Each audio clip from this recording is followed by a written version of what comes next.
Good morning বন্ধুরা, সবাই কেমন আছো? আশা করি ভালো আছো। তো আমিও ভালো আছি। তো দেখো, আমরা কিন্তু হাজরাতলায় চলে গেছিলাম পুজো দিতে। তো হাজরাতলাটা হচ্ছে হাঁসখালি। বগুলায় নেমে অটো ধরে বলতে হবে হাঁসখালি হাজরাতলায় যাব।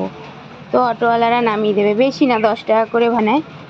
তো চলে গেছিলাম পুজো দিতে। তো এই হাজরাতলায় কিন্তু যেইভাবে মানসিক করে একদম জাগ্রত, মানে তোমরা একবার গিয়ে দেখবে, খুবই জাগ্রত। এই দেখো গাছটা দেখছো, এই বড় গাছটা হাজরা গাছ। তো এটার মধ্যে ঢিল বাঁধে, দেখো সবাই ঢিল বেঁধে এসছে, যার যার মনের আশা সব ঢিল বেঁধে আসে। তবে হ্যাঁ, মনের আশা পূরণ হয়ে কিন্তু ঢিলটা খুলে দিয়ে আসতে হবে। তো দেখো কি সুন্দর গাছটা অনেক বছরের যুগ যুগের গাছ। তো গাছটা মধ্যে বেঁধে দিয়ে আসতে হবে। তো যাই হোক, আমরা চলে গেছিলাম। তো এই যে আমার ভাইয়ের মেয়ে, ওর পিছনের সাথে পরিক্রমা করছে, ওর মানসিক ছিল।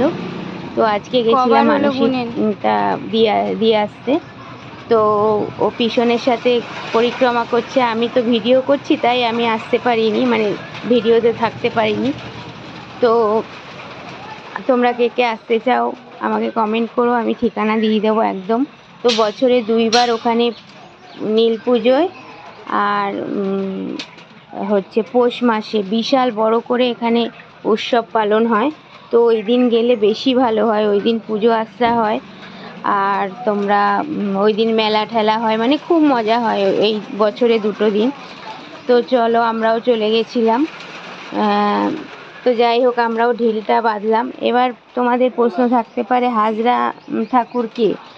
হাজরা ঠাকুর কিন্তু কেউ না, একদম স্বয়ং দেবাদিদেব মহাদেব, হর হর মহাদেব।